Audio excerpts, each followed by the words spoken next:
Okay, now I'm live. Amy, will you confirm that? Gosh, technical glitches, everybody. I'm so sorry, but I think we're there now. I have a confirmation I'm live. And Amy, you're going to confirm that for me.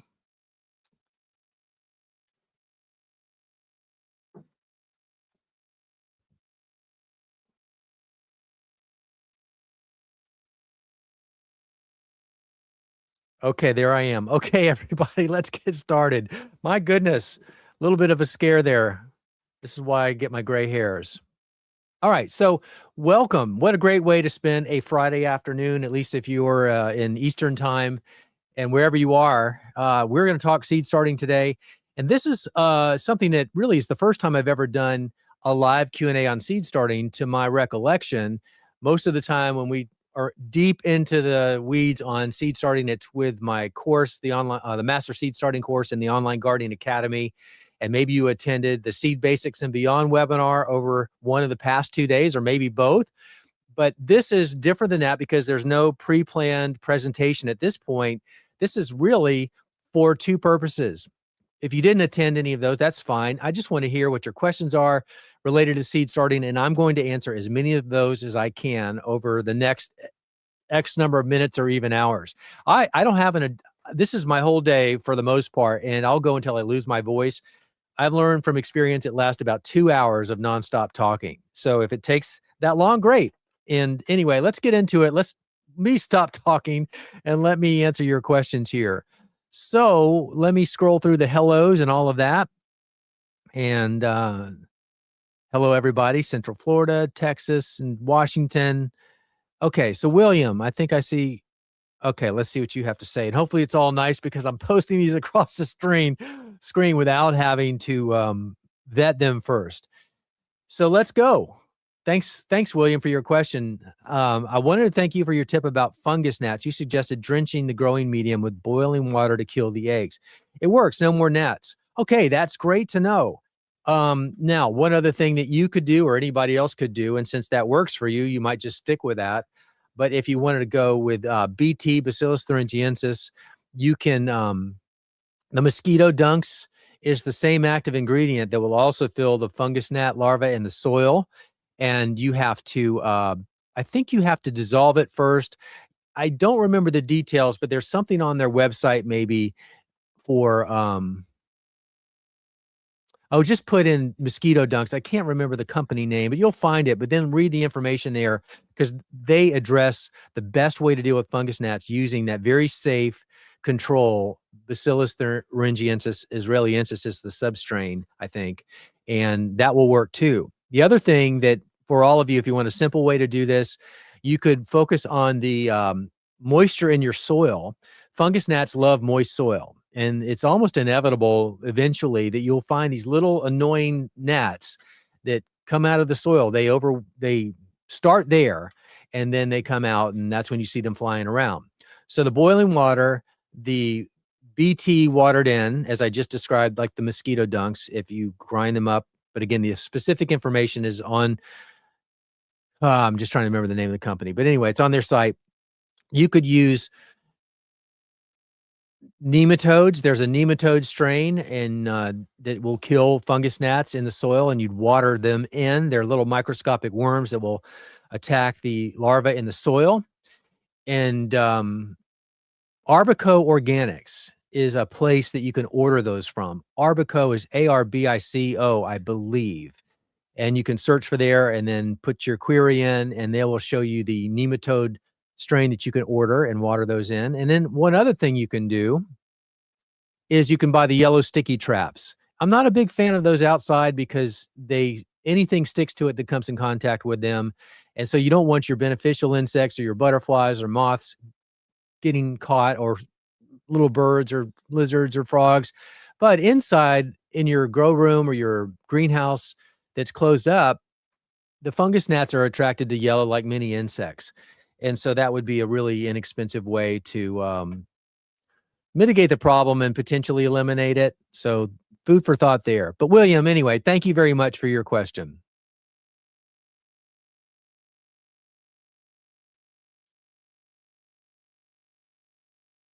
Um,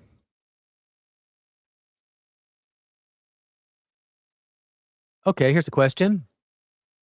And this is from Carmen. You have a question about peppers, especially ahi and cubanelle. I've not had much success with these in the past. When and how do I need to feed, add soil, etc., the seedlings after they sprout? All right, so this is a good question. And when it comes to peppers, we're going to do some, I have a lot of props out here. We're going to do a lot of show and tell here. But this is a tray. These are soil blocks. This is a tray of peppers that I started on December 27th. Why did I start so early? Because hot peppers especially are very slow to get going. Now, germination rate or timing of germination on hot peppers especially can be a few days out into 3 weeks or more. And hot peppers are especially on the longer side, and they're very slow growing. So, Carmen, it may not be anything that you're doing. It may be the fact that these hot peppers are just taking their time, because really they don't take off until the soil is warm and the sun is strong right overhead.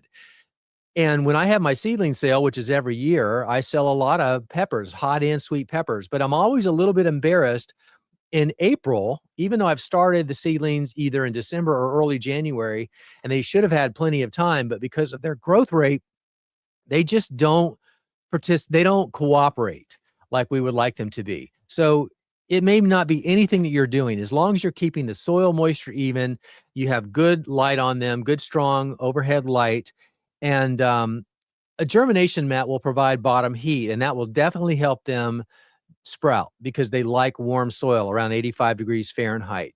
So if you haven't gotten full germination yet, maybe if you've got a thermostat on your germination mat, you could turn it up some and warm up that soil. Maybe that will kick them into gear.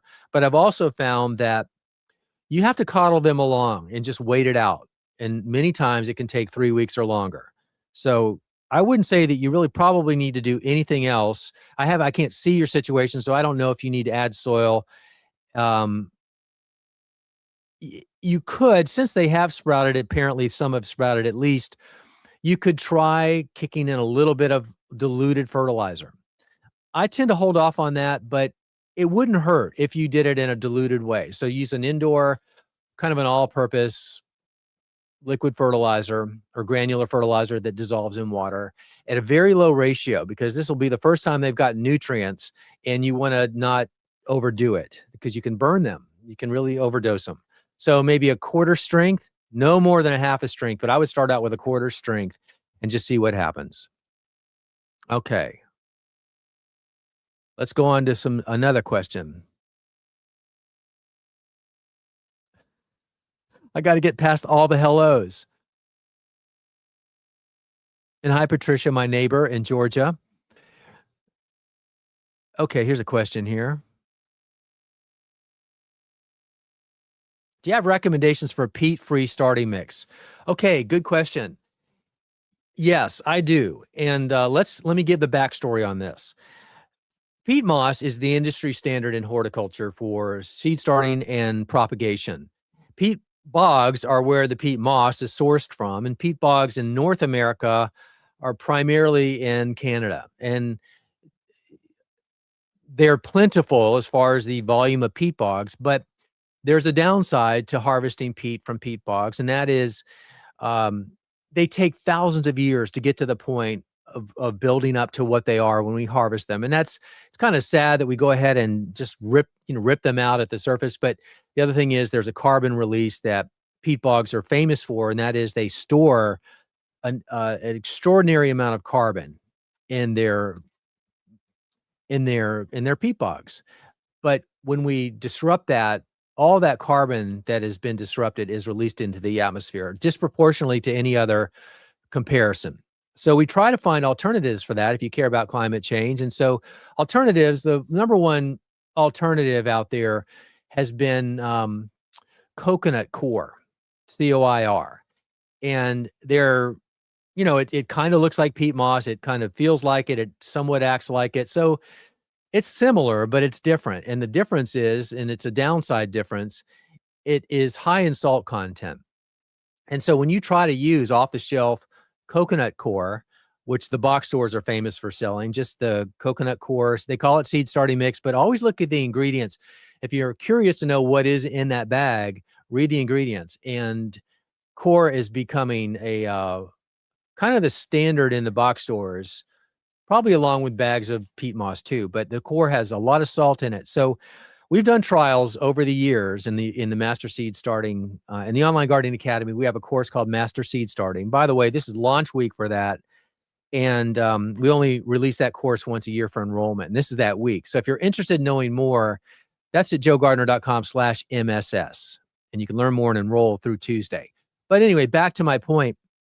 We've done a lot of side-by-side trials, and we use core and we use peat moss and some other things. But core has always lagged way, way behind in the growth performance, significantly behind. And that's because of the salt holding it back. So it can be very frustrating to work with. And it can also be demotivating for you. If you were new to seed starting or you'd never tried this before and you use core to begin with, thinking it's going to be, like everything else, or your expectations are going to be that it's going to work, a lot of times it doesn't because of that, and it's not your fault. But to the question, do I have recommendations for peat-free seed starting mix? If you wanted to use core, not all core is bad, because some companies will wash the ingredients, wash the core. Coco Loco from Bushwhacker. What, Amy, help me with the company there. Coco Loco is the product name. But anyway, if you Google that, you'll find the product. But they have done a great job of triple washing or more the salt out of it, and they have some organic nutrients combined in it. And I've used that, and I've had good success with it. But I have not had good success with most other bagged brands of coconut core. But the reason why Coco Loco works is they take the extra time to deplete or diminish or wash out the salt so that you don't have that setback or that stunted growth that most of the other products have. So I would recommend that as an alternative if you want to use peat. Another one that you could try, which I've had great success with as a completely different alternative, is called pit moss. And pit moss is a product made in Pennsylvania near Pittsburgh. And it's a paper-based product, paper and cardboard shredded up and prepared in a way that is able to successfully germinate seeds. It's really good at water retention, and that's the tricky part about just getting to learn how to use pit moss. And if you get the watering right, so less is more in that case, you're going to have great success. And I remember when I was really trialing that, one of the best productive seed trays I ever had using any soil mix or seed starting media was the pit moss. And it just blew away my standard ProMix BX, which is a peat-based product, and the core products, and it blew it away. But because I grow at large volume, usually about 3,000 to 4,000 seedlings, if I get the watering off, then I don't get the productivity I'm looking for. So generally my fallback or my go-to is still ProMix BX, which is a peat-based product. And I'm still trying to get comfortable with something that's not peat-based as well. But I would recommend that Coco Loco product from, is it Bushwhacker? Anyway, hopefully Amy's in there in the chat somewhere helping me out on that one. Okay, let's see. I'm interested in the organic gardening course that opens in March. Is the seed starting course info included in that course? No, they're standalone courses because we go really deep into whatever the title of the subject is. So for what's available right now in the Online Gardening Academy for enrollment is Master Seed Starting. And that course is entirely dedicated to everything you need to know about starting your seeds, from preparing, figuring out what you're going to grow, where you're going to get it, setting up your growing environment, and then the whole process through transplanting outside and even aftercare. And then there's because of lifetime access, we're always updating the course. But organic organic vegetable gardening course is completely different. There is some seed starting covered in there because I direct sow in the garden as I'm showing you how to do that. But then we track the progress all the way through to harvest. So there's not that much time dedicated to just the seed starting element. So my recommendation would be, if you can, to get both, because they're completely different and they complement each other, but there's very little overlap.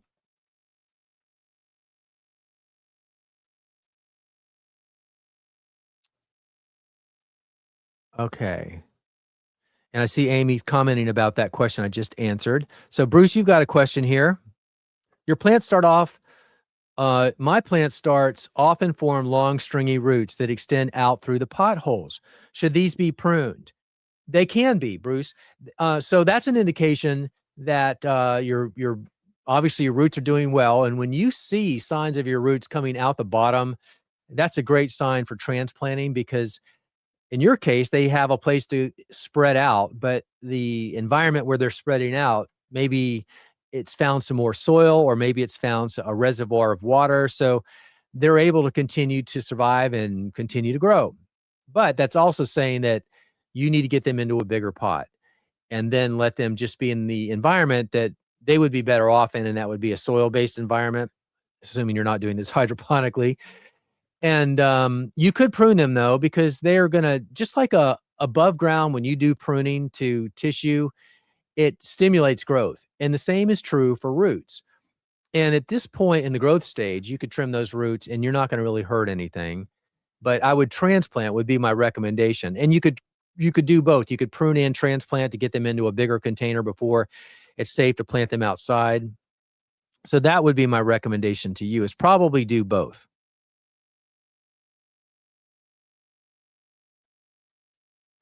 Okay.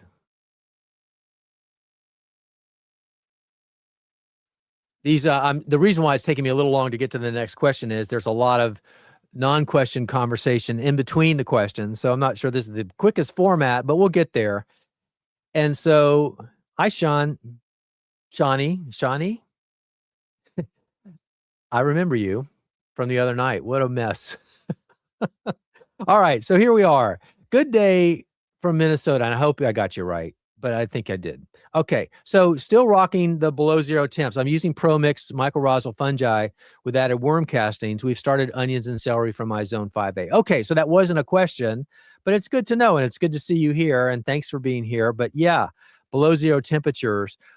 See, what a great way to spend some time when it's clearly too cold to be outside or even in a greenhouse. We can talk about seed starting and gardening right here. And you use ProMix mycorrhizal fungi. That's a great product with added worm castings. That's a great combination. But you have started onions and celery. Good for you. Okay.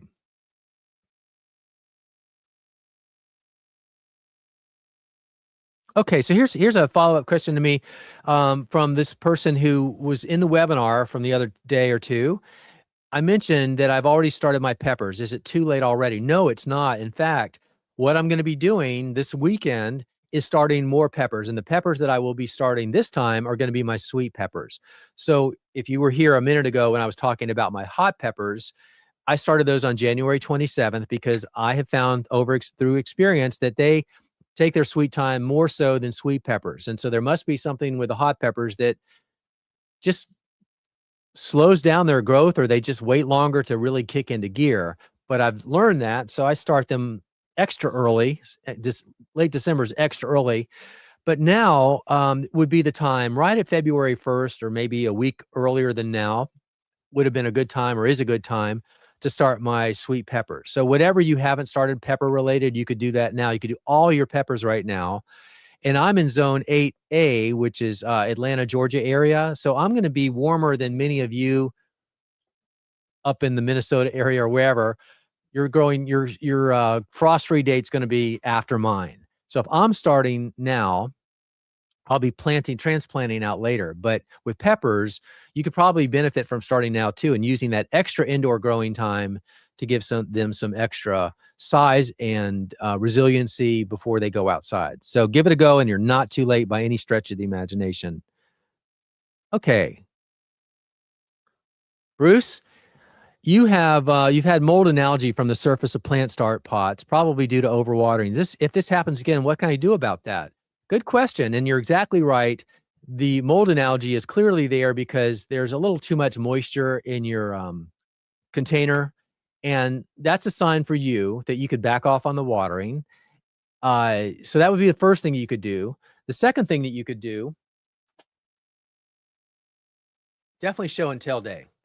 The second thing you could do, if you don't already have a small fan, like a clip-on fan like these, I haven't looked at the price lately, but they're in my Amazon shop. If you want to go to joegardner.com/Amazon, and look for seed starting or indoor growing, I have these in there to show you what I recommend. These are very convenient because they provide important airflow for a couple reasons, and one of those is to cut down on the moisture retention at the surface level. So first thing would be to back off on the watering. Secondly, or in addition to always, they're not mutually exclusive, you would they are mutually exclusive. You need to do both. Use your fan for air circulation because that's gonna help keep the surface area drier and cut down on that mold algae buildup. And this also is gonna do a great job at probably preventing another risk that you would have, especially with dampness at the surface, is called damping off, which is a terrible disease that infects seedlings. It's the number one thing that can happen, and it's a fungus that can kill your seedlings at the soil level. But air circulation seems to prevent that from happening. So a fan is really good for that. And then something else you can do, which I would recommend, and this does a great job. It's got so this is vermiculite. How am I going to do this? Oh, I don't. My arm doesn't even work that way. Hey, there it is. Where is it? Put it by my face. Now that I've started, I'm determined to make this work, everybody. Come on, go. There. That's vermiculite. And you've seen it. You've seen it in soil mix. It comes in the bag. You can get it at the garden centers, but it's a natural ingredient, and it's often put into soil mixes to help with drainage and water retention. But it also creates pore space so that the roots can breathe and your soil isn't so compacted. But the other thing that vermiculite does, if you sprinkle it lightly at the surface, because it's sterile, it tends to provide a barrier and some airflow at the surface while um, providing enough moisture, but it tends to reduce or eliminate. I'd say at least reduce, but I use it, and since I've been using this, I don't really see any algae or fungus buildup at the soil surface, and I know that that's made a difference. So I would recommend that all of you get a bag of vermiculite. It's pretty inexpensive. It's also, I think, in my Amazon shop, but sprinkle that lightly over the surface, and it does several things. But one of the things specific to your question is it'll help you cut down or eliminate the algae and the fungus buildup.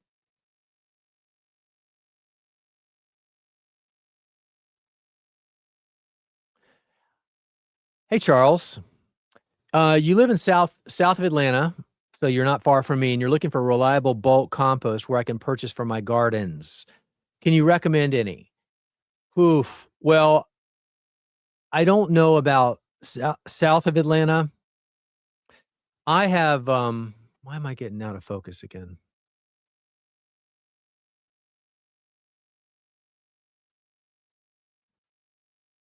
Okay. I have some sources on my side, but that's not going to really help you. First of all, have you tried Soil Cube? That's a regionally available composted soil product that's accessible in the southeastern states for the most part, but they make a great product, and it is compost. It's their topsoil from their sod farm. It's straw from their partners or from their farm, and then they have cow manure from their trusted partners. And it's just those three ingredients, but it is flat out compost, really good quality compost, sold by the cubic yard. And soil in the number 3.com is the website. And you could go there and order it by the cubic yard. If you needed less than that, you could buy smaller portions, but it sounds like you might need more. So check that out. But I'm about to fill 16 large raised beds. I just replaced my raised beds. They need to be filled. And 30% of the total that's going into those raised beds is going to be that product, Soil Cubed, composted soil. So that would be my first source. Other than that, you may have a Green Brothers in your side of town, and they make a couple soil mixes that are basically composted mixes. They have slightly different variations, but you could look into that. But I also would recommend that you go and see it in person because once you're there and you can hold it, smell it, see it, run your fingers through it, you can decide whether that's acceptable to you for your purposes before you make an investment in a large amount. And I will also say this to everybody who needs compost. I wouldn't necessarily recommend compost for traditional seed starting, maybe adding it to your soil blocks possibly. But when you're bumping them out into the garden, compost is a great ingredient to improve your soil, but don't order it blindly in bulk. I made the mistake of doing that one time, even though I really knew better, but I ordered a dump truck load of compost. And when it was dumped in my yard, it was full of plastic and bottle caps and glass and just trash. So what they called compost was just inputs from trash companies broken down over time. So some of it was soil-like, but a lot of it never was going to break down. And by the time it got delivered to me, it's too late to put it back in the dump truck, and I was kind of stuck with it, and I was livid. But avoid the mistake that I made by going and inspecting the products in advance, and don't make that mistake, because it's not only something you can't put the toothpaste back in the tube, so to speak, but it's also an investment and a waste of money. And I don't want that to happen to you.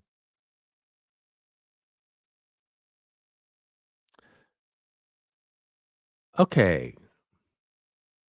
This is my first time trying mostly all from seed. I have a grow rack with lights and a plastic cover that acts as a greenhouse. Will be indoors. Do I need heat mat or the cover? Great question. Let's talk about that. Yes, you need both. Sorry, I'm distracted because I know I can be in better focus and I'm not sure why. There. Hey, maybe it's my mic. It's confused. That ought to fix it. Yes, you need both. Let's talk about that. So the germination mat is a lot of people just refer to it as a heat mat, which is fine, but don't confuse that with the heat mat that you put on for sore muscles. That's not the same, and it's not set up for water, and maybe it could be a little more dangerous, and I don't even think it stays on for the length of time that you need it on, and it's not intended for what we need it to be. So don't use those. Use a dedicated germination/heat mat. If you want to see some options, we have those again in the Amazon shop, which is joegardner.com/Amazon, and look for the seed starting department. But the heat mat is what I call a nice to have, but not necessarily a need to have. So let me explain why that's the case.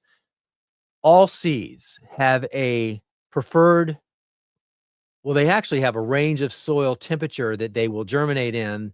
And as long as the soil temperature is within a range, for example, tomato seeds will germinate anywhere between 50 degrees Fahrenheit and 95 degrees Fahrenheit soil temperature. Now, 95 is really hot, and I'm not even sure how they do that, but they can. But there's also an ideal soil temperature. And for tomatoes, it's 85 degrees Fahrenheit. So with a germination mat, you can create that environment indoors, because without that mat, your temperature is probably going to hover around 70 degrees ambient. And that's still fine because it's within the range. So as long as it's within the range, the only thing that's going to matter is how quickly the seeds germinate. The closer the soil temperature is to the ideal temperature that particular crop likes, the faster the germination. But it will still germinate when it's cooler. It will just take longer. But the germination mat will get you, if you have a thermostat, at least it will get you right where you want to be, because you'll dial in the exact preferred temperature. But if you don't have if you can buy them, you can totally buy them without a thermostat on it. And the temperature is probably going to be in the 70 to 75 degree range, which is very good. It's a very good average soil temperature for almost every kind of seed that we would be starting right now to grow outside as soon as it warms up when we get to our frost-free date. And even for some cool season crops that you can sow now and get out for an early start before it gets hot. So the germination mat is very helpful. But the reason why I said it's a nice to have, but not a need to have, is that if the ambient temperature is already going to be within the range that the seed needs, it's going to germinate without a germination mat. So there's that, but they're not expensive and they're worth it. And I have germination mats under all of my seeds and seedlings. But once they germinate, by the way, while I'm on this subject, the germination mat is there to promote sprouting, germination. that's the purpose of that. That's why it's called, technically it's called a germination mat, but again, we call them heat mats. But that's what you use it for. But once you achieve germination, you don't want to really leave that mat on any longer, because that can actually be detrimental to the roots. They can slow down, and ironically, you actually don't want the soil to continue to be that warm during this phase of the growth cycle indoors. So I unplug my heat mats once I have germination. Okay, so that's the germination mat. The other thing that you're asking me about is it's called a humidity dome, but you could just call it a clear plastic cover. So let's just say this is a smaller version of a typical tray. This happens to have 24 cells, and this is non-single use plastic. So this is I love these. If you're only going to start, a fixed amount of seedlings, and you don't need a lot of space or a lot of quantity, something like this, which, again, I'm going to say this a lot just because over the years, we've added to the shop what I use, so that if you want to know how to get it or where to buy it, it's right there for you. But I think these are in there too, but it's really hard plastic. So you can use this year after year, as I do, but no matter what you're using as a bottom tray, even if it's soil blocks, which we'll talk about in a minute, you want to use the humidity dome. And here's what this is important for. It holds the moisture in while the seeds are germinating. All seeds need, part of one of the requirements that seeds need to germinate, it initiates the germination process, is water. And so you need to have moist soil when you're starting your seeds, and that moisture needs to stay there through germination. And after that, you need to continue to keep up with the germination through the growth phase too. But it's particularly important to have the ability to make sure that the moisture stays in that soil so the seed can complete its germination process. And that's where the humidity dome comes in. And the humidity dome is simply left on top. You have watered in soil. You've got your seeds in there. Now you put on the plastic cover.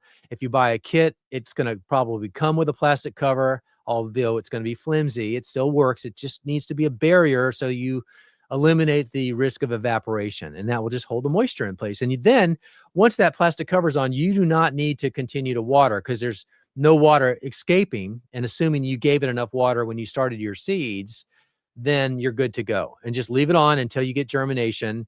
I leave my tops on until I have a third to a half of my seeds starting to germinate, where they're just showing themselves above the surface. Presumably, you are starting all the same, like all tomato seeds in a single 50 cell, 24 cell bottom tray. Because the reason that's important, I'm going to be getting off on tangents here, but it's all related. But the reason why you want to keep seed species or seed varieties together is because they share the same germination rate or date. Days to germination. They tend to all germinate roughly around the same time, not exactly all in the same day, but within a few days of each other. And why that's important is because we're removing the humidity dome once that germination starts, and now they're going to be on their own, and you're going to get some evaporation, and you'll have to keep up with the watering. But my point is, if you only used half that tray for tomatoes and the other half was peppers, well, peppers can take much longer to germinate. But if you remove the dome is serving the entire tray. So now you're in a conundrum, because if you remove the dome, that's good for the tomatoes that have already germinated, but it's not good for the peppers that haven't germinated yet. They still need the humidity. So what do? You cut that plastic in half? You actually could, and that would work.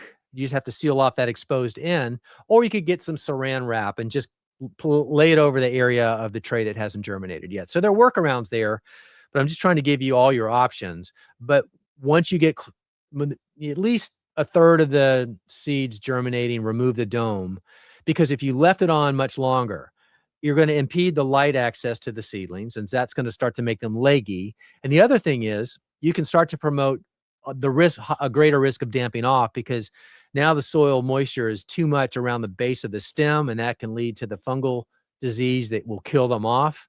And you need that air circulation, and now you need some more breathability from those seedlings. So that's the germination mat, and that's the humidity dome. And hopefully I answered your question. Okay, Ying, I think.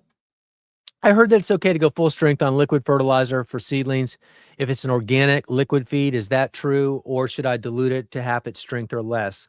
Probably is true.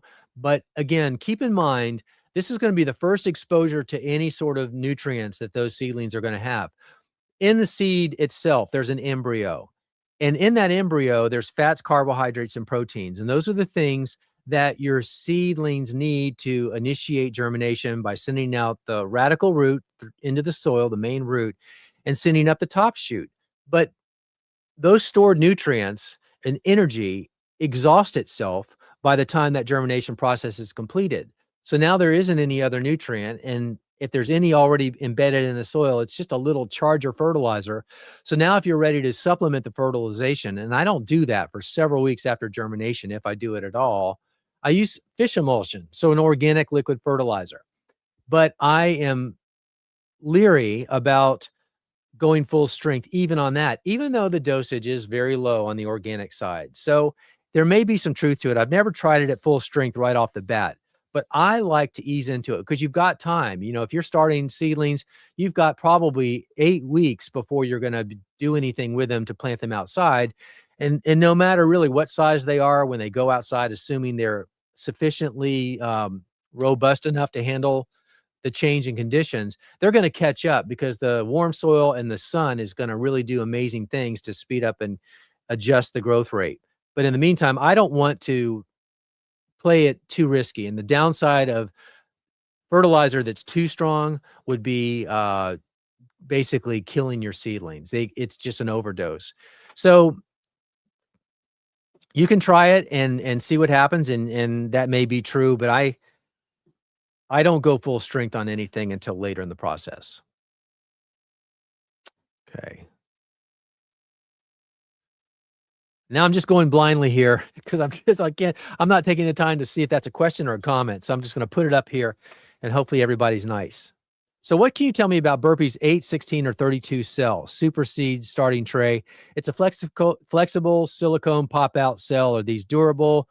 What I liked is that you can clean it in the dishwasher. Yeah, I like that aspect too, because it's nice to sanitize your equipment after you going through the growth cycle and starting fresh with sterile equipment the next time. So I like that too.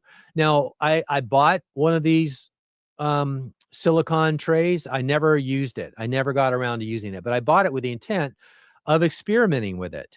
And I don't have any firsthand experience. And it's probably not fair to say what I'm about to say, but the only feedback I've heard was from one person who just didn't have great results with it. I don't remember why they didn't have great results. I think maybe they said it didn't hold up as expected. But I'm not going to I don't want to rely on that because it's been a while since I read that, and I'm not sure that's exactly what they said, but I think it is, and it was only one anecdotal comment. So I'm just going to tell you that I don't have any firsthand experience, but I like why you like it, and I like that it's reusable, presumably.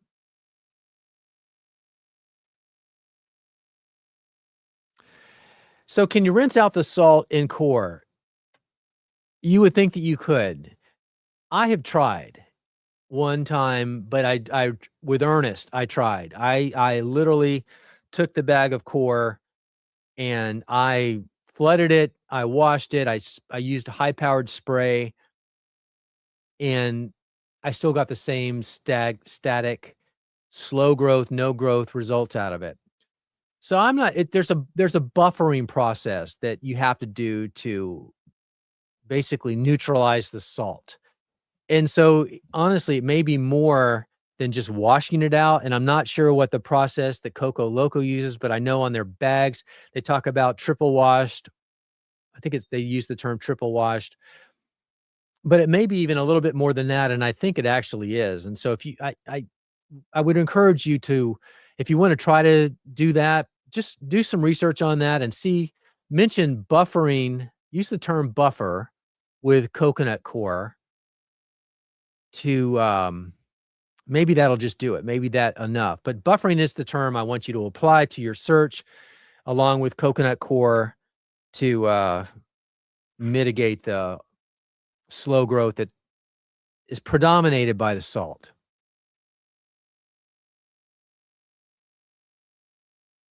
David, pros and cons of using grow tents for seed starting.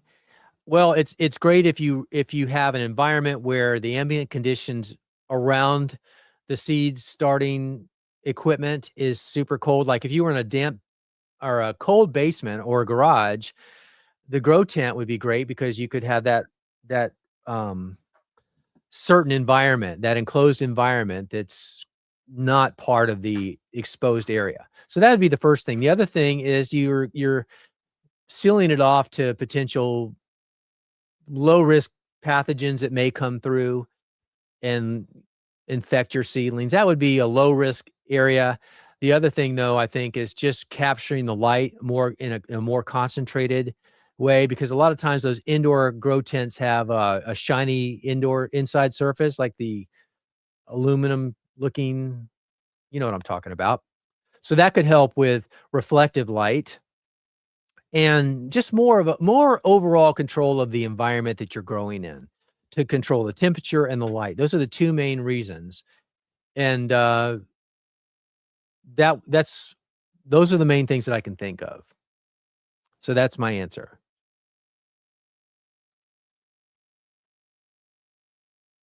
Okay. Hey, Shirley, you're given free plantable pots. Some are cell size.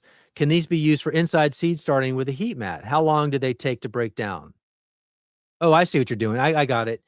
Yeah, those are those kind of those peat-based pots, I think, or maybe they're cow pots made from composted cow manure. But yeah, the cell-sized ones, absolutely, they can be used inside for seed starting with a heat mat. How long do they take to break down? It depends on how much moisture they've been subjected to, but the more moisture that they are exposed to through that process of seed starting, the faster they're going to become um, mushy or break down. But once you get them planted outside, it's not going to take any time. And if you've ever bought those, um, well, I'm just trying to think, like when you go to the box stores, a lot of times you'll find vegetable seedlings in those compostable pots. And once you get them wet, they kind of start dissolving. So, understandably, when you're starting seeds and growing out your seedlings, you need to maintain adequate, consistent soil moisture. Not so much that it's super saturated. You don't want that at all, but it's going to be wet on the inside, and you're probably going to start to see some degradation. But the main thing is, even if that happens, as the roots are growing from your seedling and they get to the point where they're kind of filling out the entire volume of the cell, they're going to hold the soil together. So even if you were to get total degradation of the biodegradable compostable pot indoors, as long as it's still kind of there, that's good, because the roots inside will still be actively growing. They won't air prune. What that term means is once roots are exposed to air, so in other words, see if I can do this. We're going to talk about this in a minute, but this is a soil block, and this is the way I grow a lot of my seeds. In fact, all of my seeds this year, in the past, many. But once the root grows to the outside and it comes in contact with air, complete total air, no other growing media, it stops growing. So if you had your compostable pot around the soil, if the pot is still in between all air and soil, the roots are going to continue to grow and be inactive and active. But when they get to this point, they're filling out the soil block, but then they're basically stopping. Like, I'm not going to get a whole lot more new root growth out of this, other than what's happening that I can't see. So um, don't worry. I guess the bottom line to the end of this question or answer, don't worry if they start to degrade inside. Even if they did, you're still going to be okay, because the plants will resume growth once you get them outside. And I know Fox Farm, Amy, thank you for the Coco Loco product that I was talking about. I kept saying Bushmaster, I think, but Fox Farm, I don't know why anyway, I'm so busy working, I just rip open the bags and I go to work, but Fox Farms is the product. Thank you. But anyway, hopefully that answered your question. Shirley, what are your thoughts about seed starting peat pellets. I got some free at a plant swap. Okay, so you've seen these. If I just need to remind you what they are, and I think you probably already know from just the terms peat pellets, but they're like quarter-sized, flat, compressed pieces of peat moss, and they're wrapped up in a basically a plastic mesh, fine mesh. And so what you're doing, especially when you buy those kits, they usually come with those in the bottom of the cell, the plastic cell trays. They're in each one. And when you add water, they expand and they fill out the cell. And then the plan is you just drop your seed in the top and water it in some more and set them under the lights, and they work. They will germinate your seeds. So they're okay. The only thing that people don't understand or don't realize, I guess, because no one tells you this until somebody does, when you plant those outside, that plastic mesh is not quick to dissolve. It takes quite a while, sometimes more than a season. Now, the roots should be able to grow through it, but the mesh is still there. It's not as biodegradable as I think it's advertised to be. So what you do there is just rip away the mesh when you transplant it into your larger pot, because by then the roots, when you transplant, one of the reasons you do that is the roots have outgrown the original container. So it's fine to go ahead and rip that mesh off now because the mesh isn't needed to contain the soil mix. The roots are holding that together. And now you're putting it into a larger container with all that extra soil. So you really get rid of that mesh at that point anyway. So yes, they can work. Go ahead and use them, and you'll find that they work okay for you. Okay, I have a water softener installed, which uses salt to remove the excess minerals in water. Does that affect the growth of the seedlings? Some of my brassica seedlings look stunted. So I'm wondering, well, that's a good question. And I think that may not be the only variable, but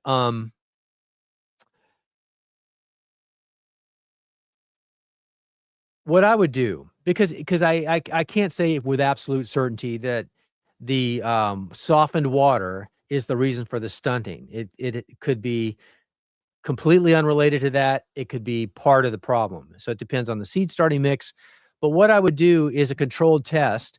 So I would use distilled water or purified water that you buy at the store or wherever you get it, and compare it and replicate everything identically other than water. And if you have and do it with not just one control and one test, you want to replicate it with at least 3 or even 6 so you can make conclusive findings in your study. But then you will know if the only variable is the water and the control is not the water softened water, but like pure water that hasn't been softened with salt, then you'll know it's the water, and then you'll have to make the adjustments that way. And you'll have plenty of options there if you are a rainwater harvester, or if you have to, maybe pay for a little bit water at anyway, you've got other options, but that would be what I would recommend, because I can't say for sure that it's the softened water, but this is how you would know if it is. Joe, I know you, Carmen. Hi, Carmen. I know you shared a recipe for soil blocking with us a while ago, but I'm wondering if you have an update to that recipe. And I've often had problems with lichen and moss growing over time. I have updated it. And my friend Dan at Swift Blocker, which is where the soil blocker that I use, and I'm going to show you that in a minute, but I want to answer your question specifically right now. So you can see these beautiful soil blocks, and you can see how happy these pepper seeds are in them. And I did used to mess with a recipe because Elliot Coleman, many of our heroes here, many of our hero, he's a hero of many of us. He is like the king of soil blocking. And he has this recipe, and he's been doing it for decades, and it's very successful. And I've actually had the fortune of sitting side by side with him, watching him do his soil blocking and learning as he was teaching me his process. And he uses a recipe. So it's in his book, The New Market Farmer or Four Seasons Garden. But anyway, it's also online. But my point is, I was using a recipe too. And then I was talking to Dan one day, and he said, "Look, I know you're using a recipe, but if you want to save some time, I just go straight out of the bag with my seed starting mix, compress it in my soil blocker. You know what, we're talking about it. Let me show you. So he compresses it, the standard out of the bag soil mix. So for me, that would be the Pro Mix BX, which is what that is. It's not a recipe anymore. And so a few years ago, when we had that conversation, I switched on the spot, trusting in good faith, and he knows his stuff because he's the one that created this soil blocking device. This is a 72 cell soil blocker. It's called a Swift Blocker. I'm sure that's how you can find it online.com. But this is basically the press that goes into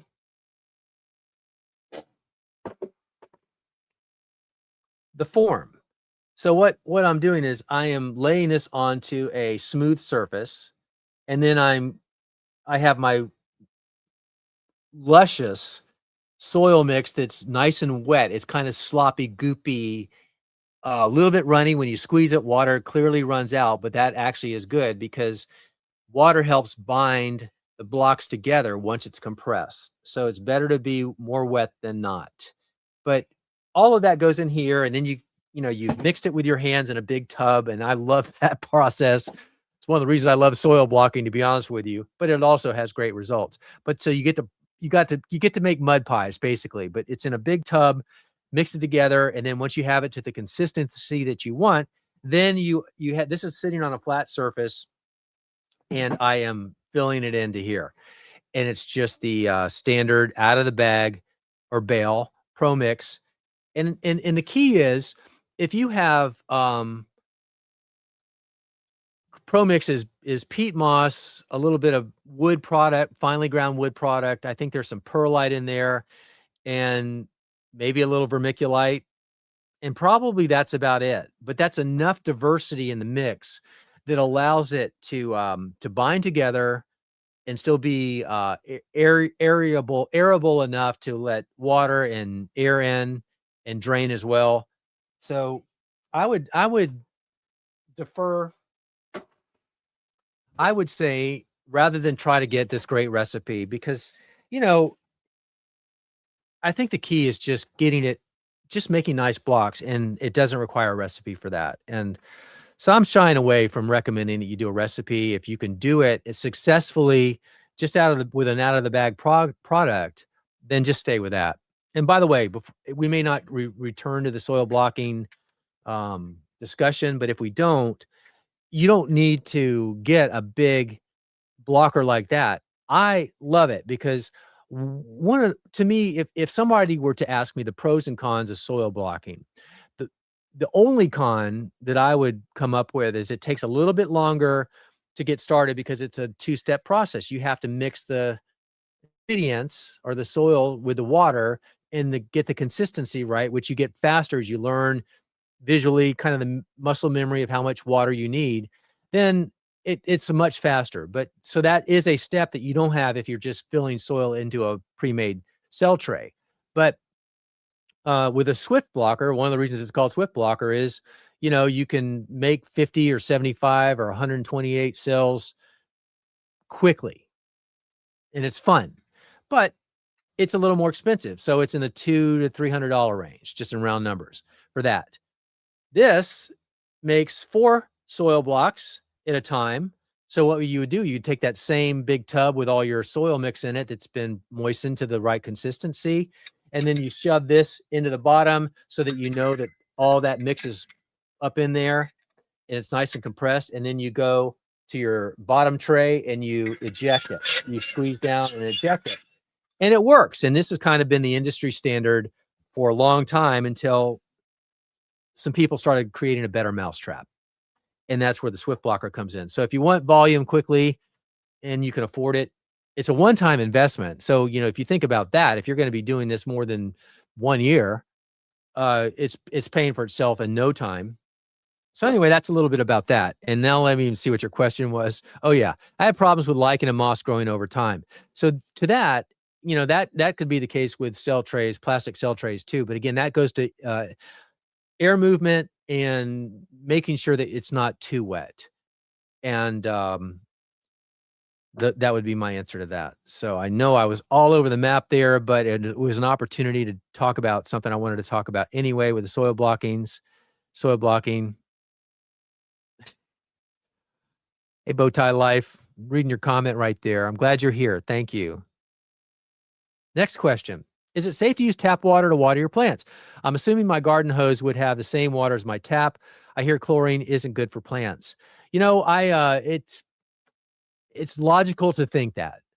And chlorine is a gas, and it evaporates out of your water really quickly. But if you're standing over your plants with a hose, or you're filling your watering can from the faucet with tap water, there's still chlorine in there for a period of time. But let me just tell you, firsthand experience over decades, I just don't worry about it because I've never had a problem using tap water to make gorgeous seedlings, really gorgeous seedlings that I'm proud of every time. And the tap water has never had a detrimental effect on how those plants do. Now, is all tap water created equal? Probably not. There's chlorine, there's chloramate now, and a few other versions of that, and maybe some other additives depending on the municipality.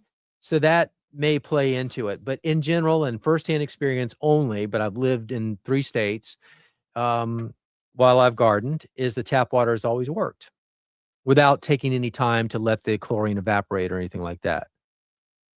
Okay, this is a good question. What's your opinion on Alaska Fish Fertilizer 511, Sue?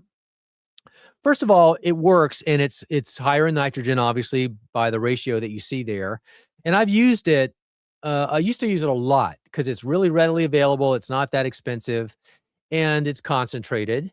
And if you're looking for an organic liquid fertilizer that's high in nitrogen, there aren't many options out there. So this is one that you would probably come across, especially if you're in the box stores or the nursery. You're going to see this one in the gallon jug, and it works. Here's my problem with Alaska Fish Fertilizer. If I've got this right from the research that I've done, unless it's changed, the fertilizer, it just doesn't make sense to me that the ingredients, the fish from this company that makes it, is harvesting the fish just for the fertilizer, and they're not using it for anything else. And if that's the case, I have a problem with that because I just ethically, I just think that there's a better way to do that. If you're going to use fish fertilizer, which is a great plant fertilizer,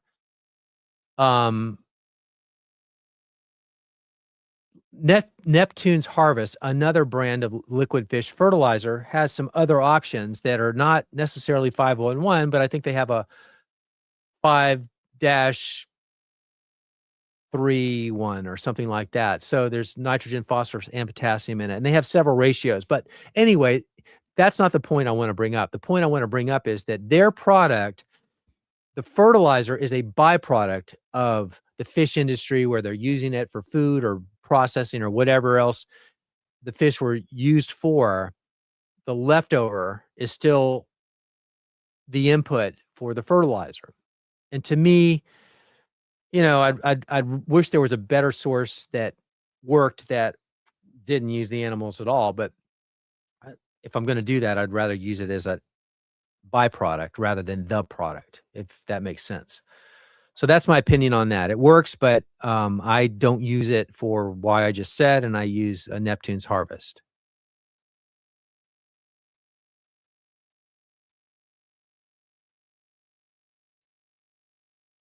To this question, Shirley, the water typically has chlorine and chloramines, which kills beneficial bacteria and microbes in your soil. So that's not I'm not refuting that, but what I would say to that is that microbes, both good and bad, are reproducing at lightning speed. So even if there's some loss due to the chlorine, and if you wanted to play it safe there, if you filled your buckets with tap water from the hose and let it sit out overnight or even for a few hours, the chlorine is going to dissipate and then you eliminate the risk of, killing off beneficial bacteria and microbes. But even so, and I'd rather that not be the case, but even so, uh, if you have lots of organic matter in your soil, there is enough that isn't being killed off that you're going to have a quick rebound to that. And that is per conversations I've had with soil scientists and PhDs in that field related to horticulture and botany. Okay.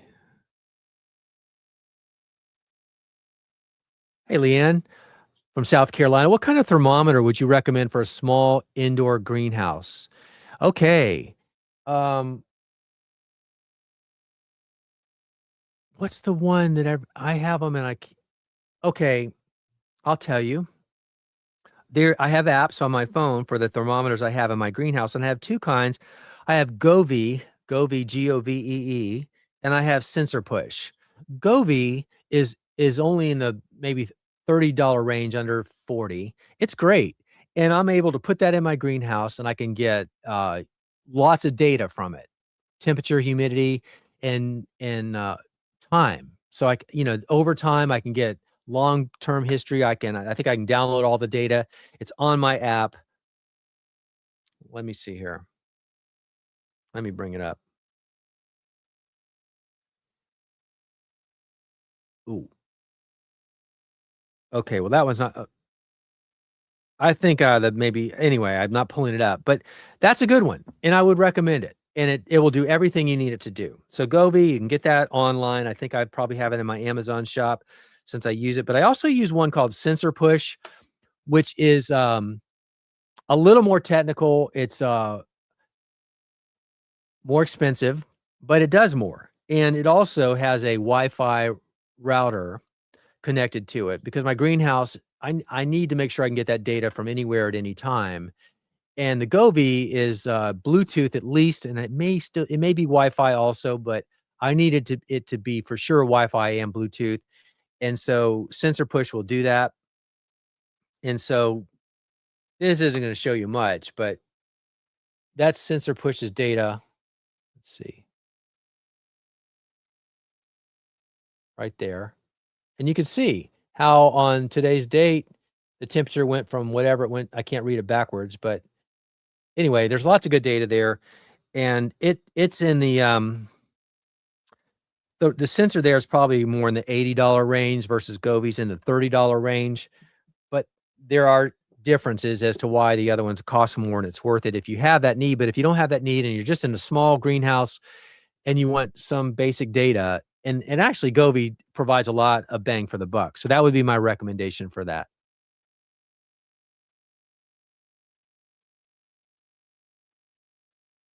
Hey, Christine. Yeah. Hey, it's good to see you there. The fans are great. I have one on every shelf of my growing rack. Me too. And they really make a difference.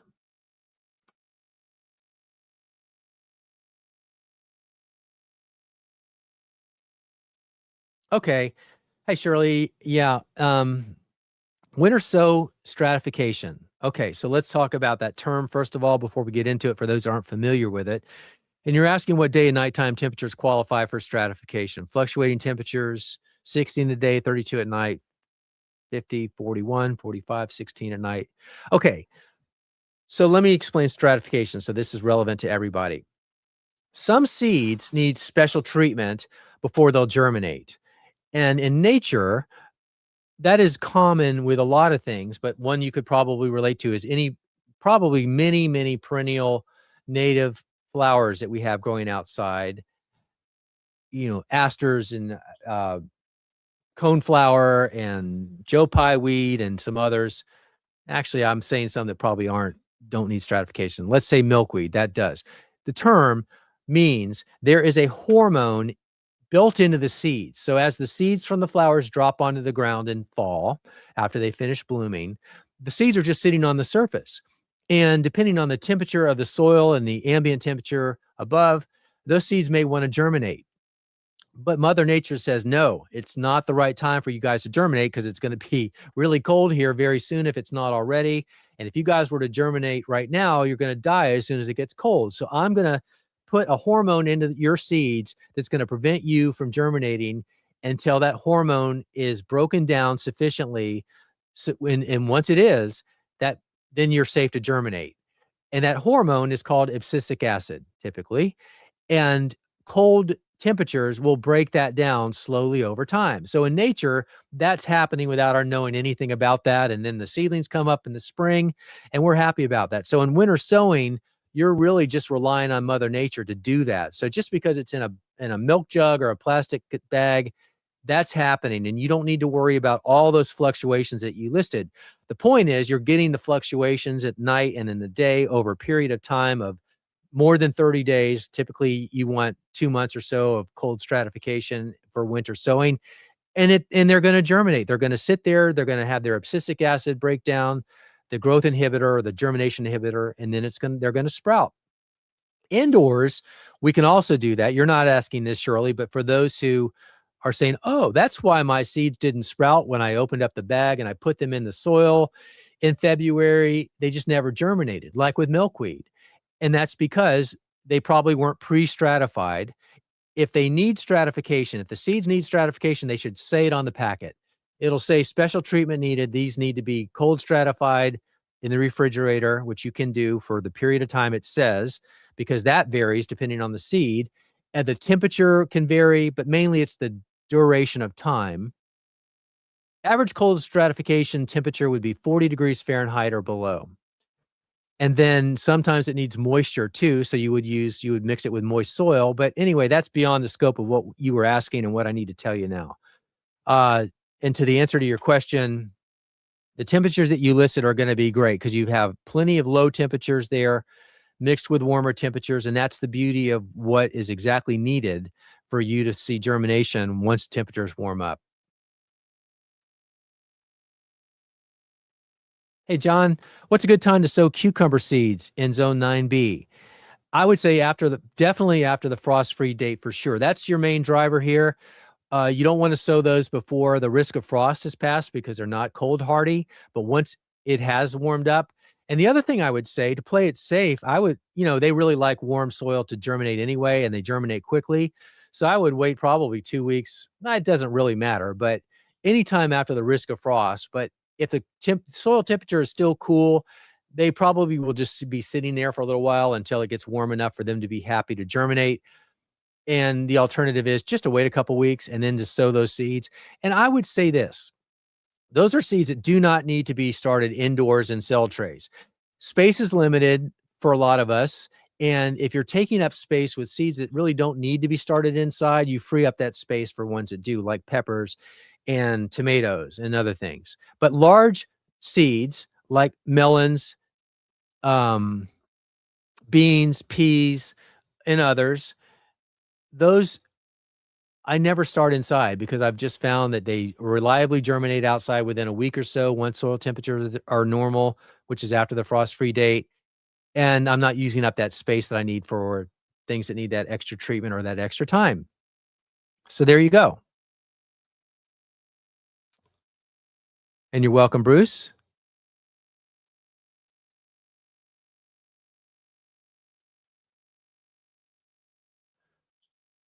Hey, Gothic Park, you started 11 flats of flower seeds indoors so far. We winter sowed poppies outdoors in plastic containers.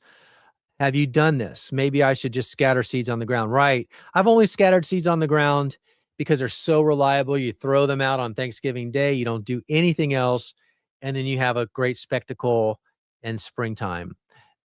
I just don't know about sowing those in containers. But what you've done is you've experimented, and I am 100% a big fan of experimenting.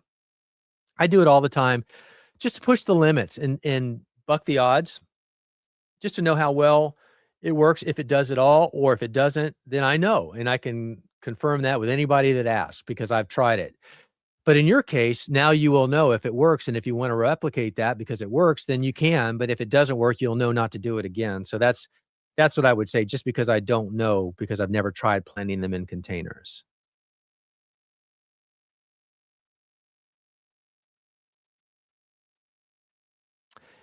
Testimony here, heat mats for seeds is a game changer for growing peppers. Absolutely. I wouldn't grow peppers without them. Gives the peppers that nice 80-degree Fahrenheit soil for them to grow strong and happy. Absolutely. And Shirley, do all warm season vegetables and herb seeds benefit from a heat mat? How about cool season crops? Is there a list, or do I need to check every seed packet? You can go to johnny's.com. Johnny Seeds, sorry, not johnny's.com. That's not even seeds. johnnyseeds.com. In their grower information, they have a chart, I believe I've seen, that gives you soil temperature ranges for everything, edibles and flowers, I think. And also they put it on the package too. Most companies put it on the package for the ideal temperature. This looks like it's not a range, but more of an ideal temperature. They said 72 to 75 degrees for that mint, but ranges are always wider than that. It's not that precise. But check johnnyseeds.com, and worst case scenario, maybe Google specifically what it is that you're growing. That's really the best way to know. But anyway, to the rest of your question, I do not use heat mats on cool season crops. Like, I'm sowing a lot of herbs right now indoors, and I don't have them on top of heat mats or germination mats because they don't need it. 70 degrees Fahrenheit is great for them, and that's what that temperature is out there in the room. They don't need any hotter. They don't want any hotter. So you don't need it. So you don't need to universally apply a heat mat. And that's why I said it's a nice to have, but not a need to have, because sometimes you don't need it and actually shouldn't use it.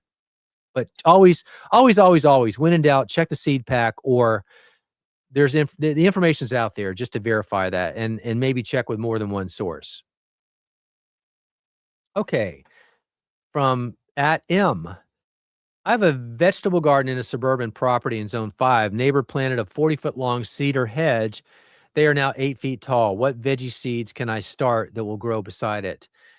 Leafy crops like lettuce and spinach and radicchio and rocket, which is arugula, and radishes, maybe some other root crops like beets. Probably that's the lion's share of what you can grow, because the fact is most edibles really want 6 hours of direct sun and preferably more, but some will tolerate a lack of sun. And so mainly your leafy crops, whatever you eat that's the leaf part, that's really what you want to grow for that part of your garden.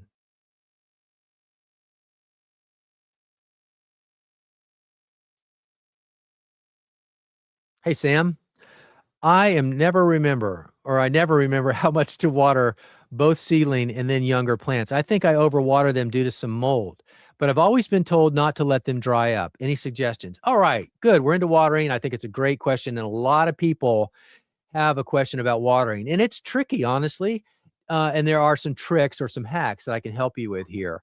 And so let me first say that overwatering is the number one killer of not only seeds, seedlings, but plants as well. We tend to love our plants to death, and usually it's because of overwatering. So it is okay, by the way, to let your soil dry up. So what that's doing, it's voiding the water, and it's creating airspace. Now, I'm not advocating that you let everything go bone dry, but earlier in this conversation, I said, when I'm doing my trays, I bottom water, first of all. And so this is the cell tray that has holes in it for drainage. And this is the bottom tray. Where am I? That's the bottom tray that holds the runoff in the water. So that's your reservoir. And so by bottom watering, I take my watering can. And by the way, I think this is in my Amazon shop. If not, it should be. But I use one like this because it's a good amount of water without being too heavy. But mainly it's the spout I love about this, because it's really narrow, and I can I can basically lift up the tray slightly. And because this is such a small diameter, I don't need to make a lot of room to get the water underneath the cell tray into the reservoir. And then I will fill it about a quarter to a third full of water. And what's going to happen, because the holes are in the bottom of the cell tray, the water is wicked up from the soil media that's in the cell trays. It's like a sponge, and it literally gets sucked up. And then you'll probably see the water getting all the way up to the top of your cells. You'll see it change color over the period of a few minutes to an hour. And then you can feel the difference. The weight is there. It's all saturated. It's actually called field capacity, where there's as much water as the soil can absorb. But then you leave that alone, and you just let that sit. And then over a period of a few days, the whatever was left in the bottom reservoir will get used up, because the soil mix, as it evaporates out the top because of just natural occurrence, and then the lights are adding some heat there and creating a faster rate of evaporation, but it's moving water through the cells. But eventually the bottom drains, the bottom gets used up, and then it gets empty. And so now what you're going to do, you can look and see that it's empty, but before you water again, you can feel the weight of the cell tray. And it's good for you just to have a standard practice before you add water to the cell tray when you're sowing your seeds. Get an idea of how that feels weight-wise. Just get that muscle memory feeling. Oh, that's really light. You know, your soil mix is light and fluffy, and this doesn't feel like much weight at all. And then you're watering it all in because you put the soil and seeds in, and now you've fully watered it. You've let all the water run out the bottom. Like when I'm doing this, I'm at my kitchen sink. I've got this in the kitchen sink, and I'm watering it from the above. My soil mix has a wetting agent. My Pro Mix has a wetting agent. So the water, as I'm doing this, it's not sitting on the surface. It's getting immediately taken in. But if any of you have ever experienced your seed starting mix in the trays and you're trying to water it and the water's just sitting on top, that's because it's typically a peat-based product, and peat moss, when it's dry, is hydrophobic, meaning it doesn't readily imbibe water. It has to slowly take it in, and it's painfully slow. But that's what's happening. But with a pro grade soil mix like Pro Mix, it's got a wetting agent that breaks the surface tension and allows that water to go right in. So that's why I can water it in, let the excess run out through gravity, and then what's left is field capacity. So it's like a sponge. After you take it out of a full pot of water, you lift it up and all that excess water runs out. But what's left is still, it's saturated with water, because when you squeeze it, there's a lot of water that comes out. But if you don't squeeze it, there's plenty of water in there. Well, that's like this. Think of this as the sponge after the excess has run out. Then feel that weight, okay? So now you know what it feels like when it's dry before you've added water, and now you know what it feels like after you've added water, and that's the full weight and the empty weight. And now you can get a sense of when it's fully saturated, when it's definitely empty, and what you're shooting for is somewhere in between. So half of the full weight is what you're after. And once it starts to feel less than half the full weight, you could add water, but I actually wait until it almost feels dry, because that way I'm cutting down on the risk of the mold and the algae buildup at the top, because I know it doesn't have too much water, and then I add more water. So I'm checking your question. So maybe I answered it in all of that. I've said so much, I'm not even sure where I went with that, but I think I kind of addressed it, and hopefully I did. And if not, let me know, and I'll hit you specifically on what I didn't. Stephen, this is a great question. Do I use organic seeds? Yes, I do. Whenever possible, I use organic seeds, and let me tell you why. Bear with me, everybody, if you've heard this before, but it's important for those that don't know this, and it'll probably change you to using organic seeds too. So you have two options for seeds, organic and non-organic. Non-organic seeds are anything other than if they've been following organic protocols determined by the USDA. Let me do it this way. Non-organic seeds are what you're buying unless it says organic seed on the package. And non-organic seeds are not subjected to chemical restrictions as they are being grown out for seed harvesting. So let me give you the example of what I mean. So let's just say you have two farmers. One farmer is, I don't know if you need two farmers. Let's just give you the example. Let's say you're growing radishes as a food crop. Okay. The USDA, because it's a food crop, says, well, you can use chemicals, but you're restricted on what chemicals you use because we don't want you throwing the kitchen sink at this because people are going to consume that and some of the chemical residue is going to be there. So we got to dial down what chemicals you use because it's a food crop. All right. So if that person is now growing radishes, but not as a food crop, as a seed crop, it's no longer considered an edible. So the restrictions on what they can apply to the plant to grow it out to become seeds that they can harvest, there's no restrictions for chemical use. But radishes are harvested as a food crop in 30 days. If they're harvested for seeds, it takes about 6 to 7 months to get a radish plant to the size and maturity so the seeds have been produced. That's a lot more time, obviously, than 30 days to get to the radish. In that period of time of 6 to 7 months, who knows what the heck can happen to that plant? They are subjected to all kinds of weather conditions, all kinds of pest pressure. So you've got weather, pests, diseases, weeds. And if the farmer is not growing that as certified organic, you can bet they're not going to risk it because their crop hasn't happened yet, but they want to make sure it does. So they're going to throw everything they can at it to make sure that they get their seeds. So that means fertilizers, synthetic fertilizers, pesticides, insecticides, fungicides, herbicides, all of that stuff. And then finally, 6 or 7 months later, they got their seed. They harvest the seed. And by the way, all those chemicals that got taken up into that plant are being transferred through the tissue, ultimately into that seed. And depending on the timing in some cases, but that's the seed you're getting. And so when you get that seed, you're planting it out already complete with some sort of chemical response or chemical interference. And what we want, I want, and maybe what you want, is especially if you're an organic gardener, you don't want that. You want seed that's been grown from start to finish, from seed to harvest, or actually from harvest to harvest through the entire life cycle without chemicals. And here's the other reason you want that. You want the natural resilience and the selection that the seed farmer who grew it out organically is choosing as the seed that he's going to put in a package with his name on it that you're going to buy, because what he's selecting is the best of the crops that performed for him during all of that time that they were under incredible stress without any ability to be helped with any synthetic inputs. Unlike the non-organic grower, there's no natural resilience. There's no genetic diversity that's been able to been taken advantage of, mainly the natural selection of the resiliency and the resistance that some of those plants will express in their traits versus others.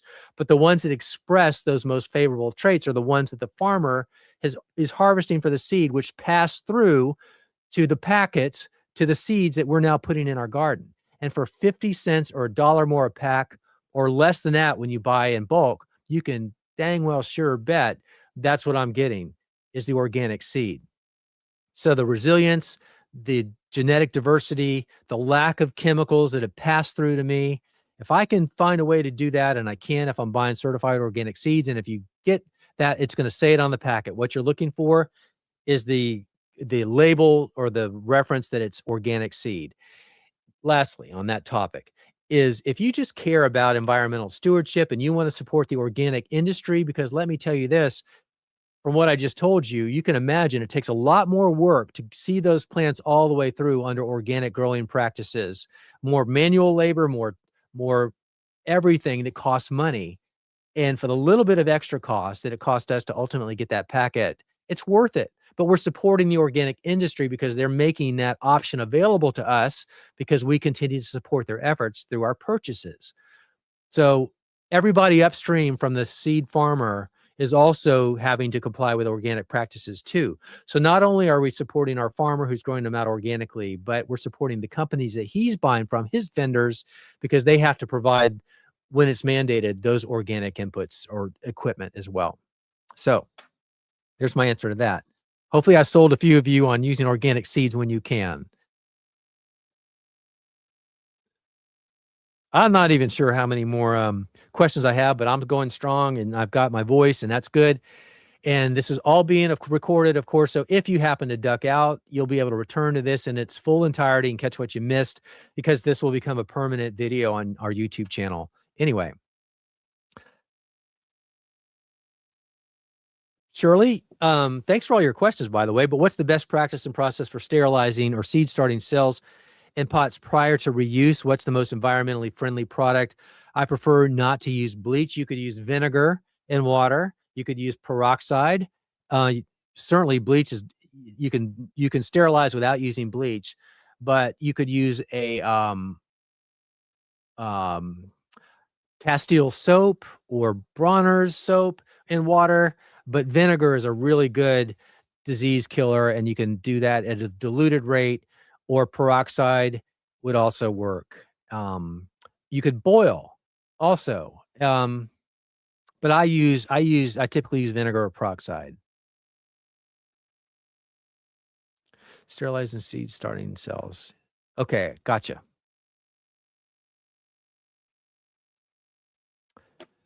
What are the kind what are the kind of fertilizers and supplements that I, as vegan, can use in the garden?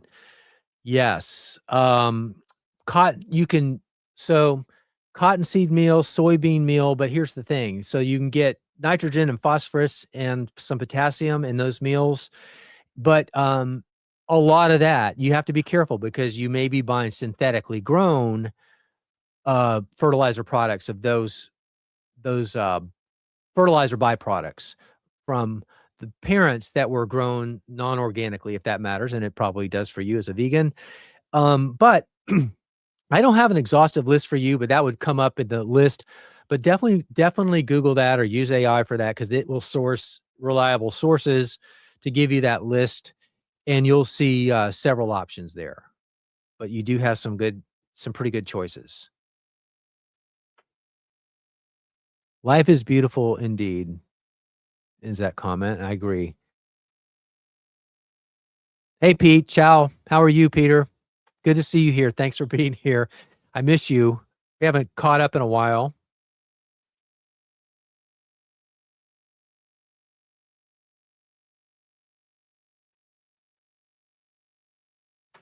Shirley, you want to know about a bag of seed starting mix in your garage that you've had for several years. I've had success getting seeds to germinate on a heat mat last season. Does potting mix expire? Also, where should it be stored? So I think the manufacturer will tell you that it expires, but I've used potting mix that's several years old. I don't know that I've used it for really old times, but if it's in a sealed bag, there's nothing in it that can go bad. And so I would say, first of all, if it's sealed and it's not been baking, I don't know why baking would really make a difference. But if it's in a garage or an enclosed environment, it hasn't been getting rained on, even though you got plastic around it. I haven't seen a case where potting mix goes bad. Now, if you were to open it up and it was rancid or there was a lot of algae or mold growing in it, I wouldn't use it. It's not worth it to take the chance unless you want to experiment. But I would say generally, no, it doesn't go bad under the right conditions. And that is basically that it's sealed and it's not in an exposed environment. But storing it in your garage, your basement, a barn, just out of the elements. But I wouldn't worry if it even froze.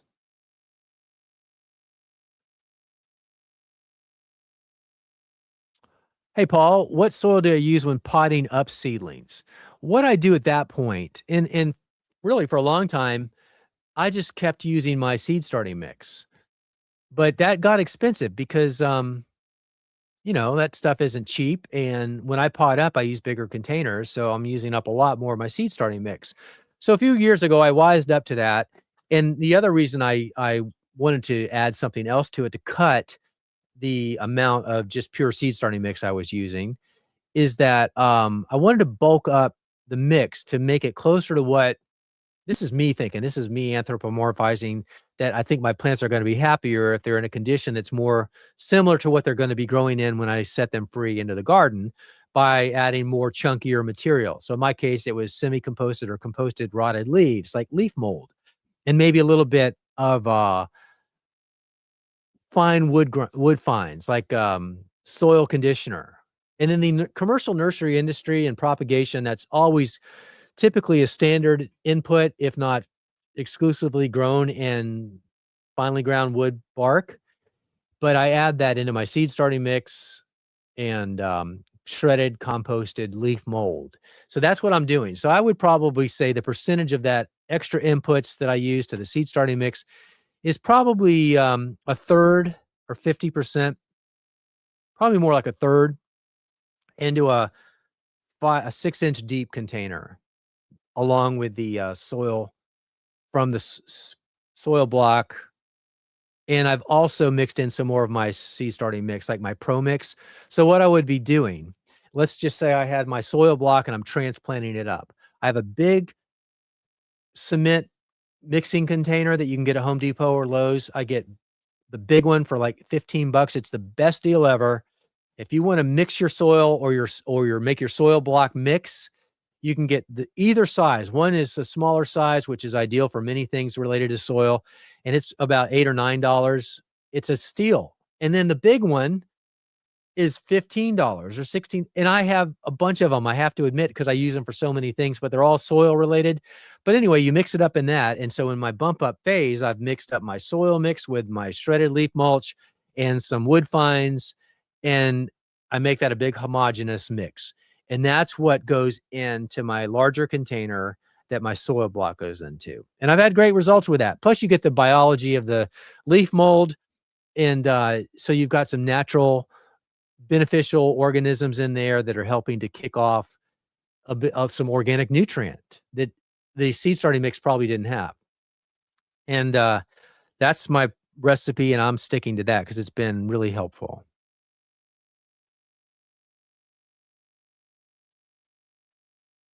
Hey, Paul, as far as starting my tomatoes and peppers, I've already started my peppers. You may have asked this before you saw this, but my peppers, see how that focuses? My peppers, what I haven't started already with my peppers, and all my hot peppers have been started, but what gets started next this weekend are all my sweet peppers. So here we are, it's gonna be, let's just call it February 1st. All of that happens, and then those are gonna be, transplanted around mid-April outside. So that gives them 6 weeks of growth, and, the sweet peppers will be fine by then, but the hot peppers with only 6 weeks of growth still are gonna be really small, which is why I start those, like I started them the week of after Christmas or in January, early January, typically. I was extra early this time, and I'm glad I was, but they need that time. So there's your answer. As far as tomatoes, I'll start those. Um, I'll start my big beefsteaks, my Cherokee Purple, my Black Krim, and those middle of February. And then a third week, I'll start my cherry tomatoes, or maybe the fourth week. But I've found through experience, the cherry tomatoes grow so much faster that they get tall and not leggy, but the stems, they're a vine and they want to grow. And in my greenhouse, they're bigger than I want them to be during my seedling sale starting in April, early April. And that's because I started them too early. So now I've sort of backed into the timing on that. So I'm going to give them about 5 weeks of growth from seed to selling time, which will make a nice plant of cherry tomatoes of the right size where it's not too big. But if I'd started those any earlier, they would have gotten too big. So beefsteaks around middle of the month of February for me, and then cherry tomatoes probably about 10 days later.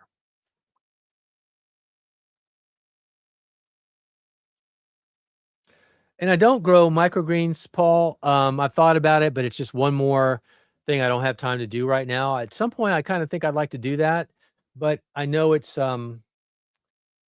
takes some focus time that I don't have to do that. But for those that are, we're going to be doing a webinar with my friend Jonah, who is the king of microgreen growing. He had a great business. He sold it because he was so successful with it. He lives in Canada, but now he consults for microgreen growing. And he and I are doing a joint webinar coming up in a week or two. So we'll be putting out announcements. So if you're following me anywhere on my socials or email, and by the way, for those that want to know, I'm at Joe Gardener on Instagram. We'll make announcements there and elsewhere, and you can attend that webinar. But if you are are already doing that, or you want to do that, but you want to improve where you're at now, that webinar is going to be very helpful to you. And I got to tell you, he's got a sweet process that you're going to learn about when we do that webinar coming up very soon, very, very soon. So be on the lookout for that.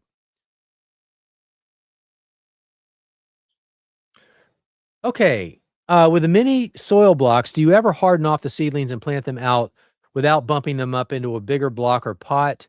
What are the guidelines? I haven't, because I'm always bumping them up because of my process is, they for my timing and the block size that I use, they need to be they need to have more growing environment than the block size that I use. Now, you could bump this guy this size, I think this is 1.5 inches. You could bump that up into larger blocks, but to me, I don't bother with that. I just bump them up into some plastic, reusable plastic, and then I grow them out. But if you were to do that, you could, assuming like you put them into a larger block or a container, but let's say you didn't. But whenever you get them into full sun, do not just go straight into full sun full time. You need to harden them off. And if you're not familiar with that process, everybody, that's basically a, a process of each day you're exposing the indoor seedlings to more natural sunlight. And the natural sunlight is at least 10 times more powerful than the average grow light, or even a very good grow light that we would have inside. And that's too big of a jump in one day. You'll see it if you do it. Don't do it that way. Ease them in. So every day you're acclimating them a little bit more and you're building up their resiliency to full sun. And I usually take 7 days to 10 days to do that. And so what you're doing, you're adding a little more time each day, starting with literally 30 minutes the first day, because any more than that, you'll probably scorch your leaves, and then you set yourself back several weeks. You lose time. So be safe and don't overdo it, even though you're going to want to. And then by the 7th or 10th day with tomatoes, I would go 10 days. They'll be ready for the outdoors because you will have gotten them very close to full sun on that 10th day.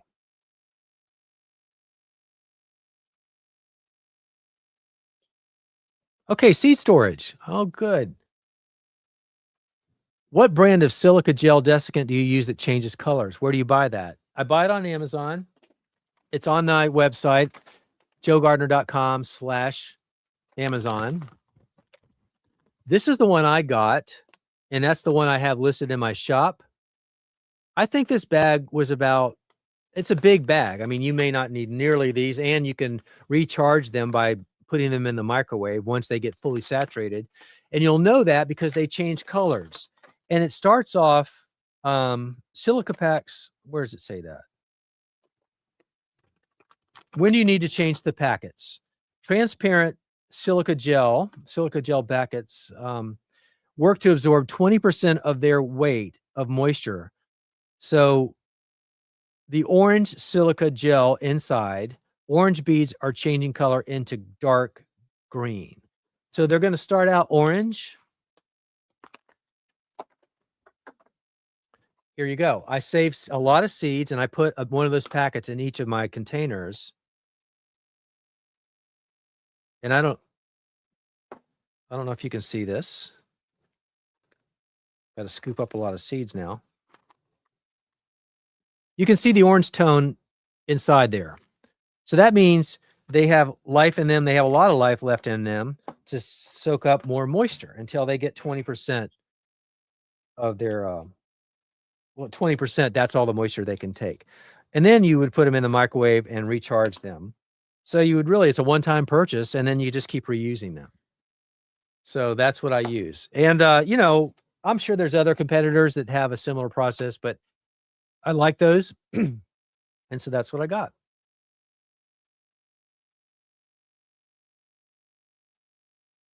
Our well has had Terry. Our well has had high arsenic levels and is only used for outside watering situations and watering my garden. Is that safe? Oh man, on arsenic, let me just say this. That's not my area of expertise, but I will give you a general statement, but I would please ask you to confer with soil scientist or a health somebody to know. Arsenic, is that a metal? Is that a metal? I think it's a metal. I think it's a metal. Anyway, the reason I asked that, in soil, it has a lot of organic matter. It will chemically bind metals. So if you were worried that you had extra zinc or extra copper or extra something in your soil, if your soil includes a lot of organic matter, you probably never have to worry about any of that metal getting taken up by your plants, because along the way, it's going to be chemically bound to particles in your soil, because that's how organic matter reacts with the chemicals in the metal. It binds them, so they're chemically bound. Arsenic may apply to arsenic, but I just don't I can't say with certainty, so I wouldn't tell you if you're safe to do that. But that will get you off. That will put you in the right direction of figuring out where you need to go to ask that question. Although what you asked me is what you could ask somebody that knows what they're talking about, and they'd be able to give you a quick answer. So I'm going to end it right there, because the quick answer for me is I don't know, and I don't want you to take a chance. Now, if you're talking about non-edibles, I think there's no issue with that, of course, but with the edibles, there may be, especially with root crops. That would always be the case with root crops. That's where you'd have to be particularly careful. All right. I'm going to scroll real quick and see how far. Hey, I'm going to get to the end maybe, which is great, and probably had the time to do it. All right. So on the 1020 cell trays without holes, I find they're flimsy and crack after several years. What's a good heavy duty thickness, and where can it be purchased in price per unit quantity of 10? I need replacements. Well, I'll tell you what I use are wind strip trays. I do not like single-use plastic. Not a fan.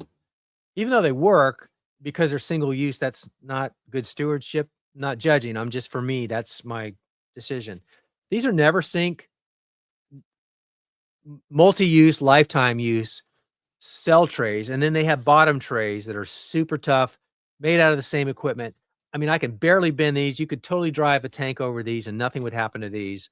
But that's a Winstrip tray, and the unique design in this, because it's a little bit different than what you're used to seeing, is those small square holes in the middle there.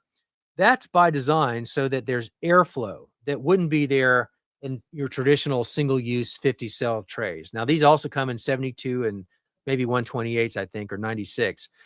So you've got options here, but you're going to pay more for these because they're not just single use, they are lifetime use. So it's a one-time investment, but I consider these to be worth it. And you can find these at neversinkfarm.com. But these replicate what I was going to tell you with these squares, because that makes air easier to pass through and around. And then you can see the slits in those cubes, or in those openings. That lets the roots access that air and helps enhance their speed of growth, because roots really only grow in the presence of air. Because if you were to not have any air in that soil, you would have rotted seedlings or stunted growth. So that really helps with that. And that would be my recommendation for heavy duty thickness, multi-use, year use bottom tray. The seedling germination mats on your Amazon store are sold out. What is important to look for when buying one?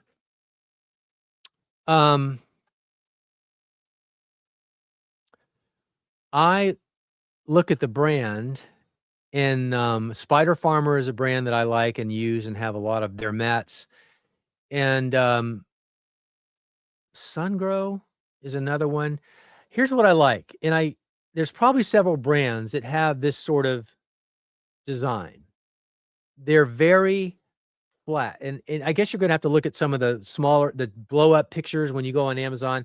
And maybe Amy, if you all give us a chance this afternoon, Amy, I'll try to do this, and maybe you can follow up with me. I'm going to look and see what would be available that's not sold out, that's comparable to what I did recommend, because I know there's other brands. But anyway, we'll put that into the shop so that there is something available if we can find it. If not, Spider Farmer, probably their website would have it directly. But what you're looking for, I should have brought it out, is a really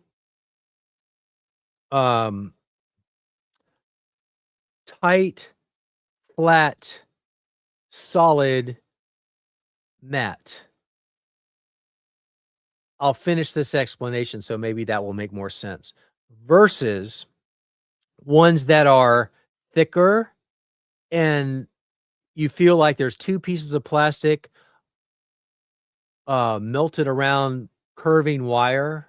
And so they're not, I mean, they're bulkier. And you can just tell by looking at it, it's a plastic coat around a coiled up piece of wire inside. I don't like those because there's more failure points on those. If you roll them up or bent them in the wrong way, there's more risk of them breaking. And they don't provide the consistent dispersal of heat across the entire bottom. The ones that I recommend are like the ones that are sold out. Spider Farmer has these too. It is I guess it's a microfiber that's been incorporated into the plastic dip. I don't know how it's made, but when you look at them, you can tell that it's a flat, solid piece of rubber or plastic. I guess it's plastic, but the heat element is all incorporated within it, and it's not like a thicker piece that you can actually see the shape of the wire going back and forth. It's not that at all. So that's the main difference, and you'll see it. You'll know it when you see it. So that's the best thing I can tell you in this moment, but I'll try to find some other alternatives for you if you can just hold off a few hours today.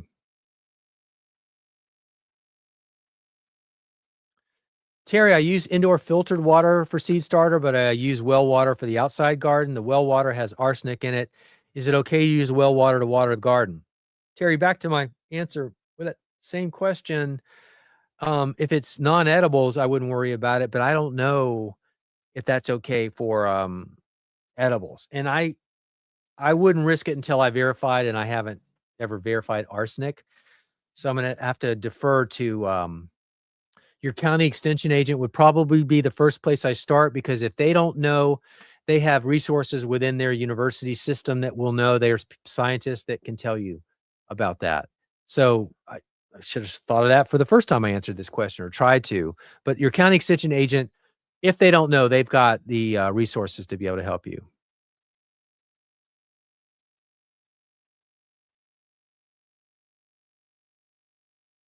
Shirley, on the stratification question at 40 degrees, as long as you're getting 40 degrees over the course of 30 to 60 days, preferably 60 days, numerous times, you're going to hit the stratification requirements, or for the hormone to break down. So don't overthink it. If you're winter sowing,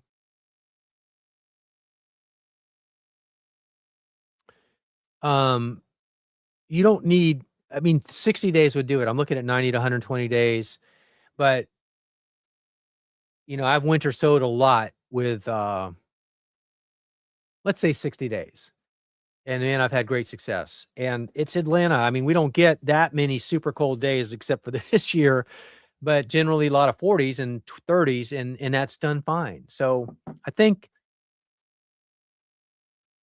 as long as you've got the quick answer, I guess, or the wrap up answer is, if you've got 60 days of time where you've winter sowed and you've got numerous nights 40 or below, you're going to be okay.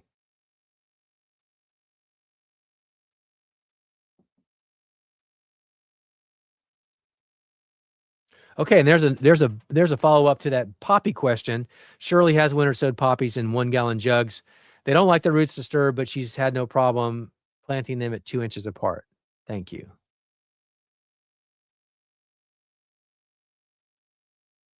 Shirley, on your ProMix question,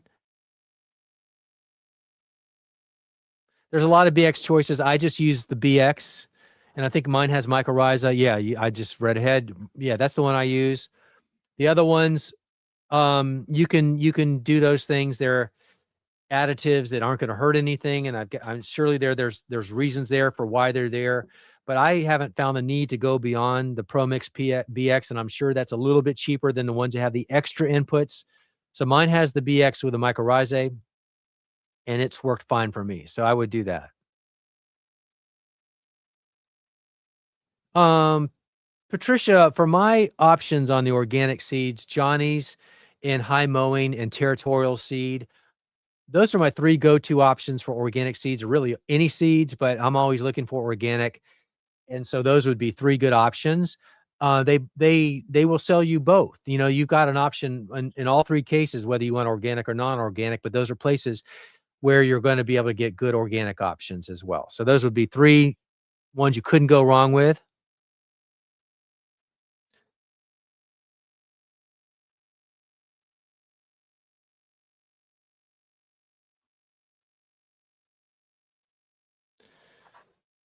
Ying, I use a mix of cocoa core and peat.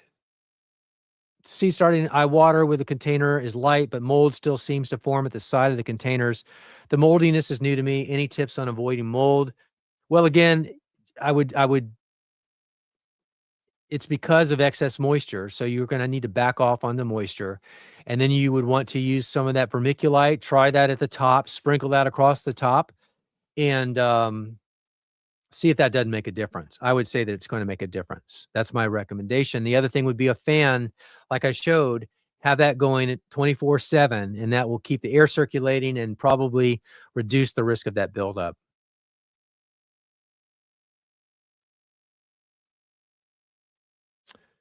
Faye, I've seen a long list of approved organic chemicals. I'm confused. Please clarify.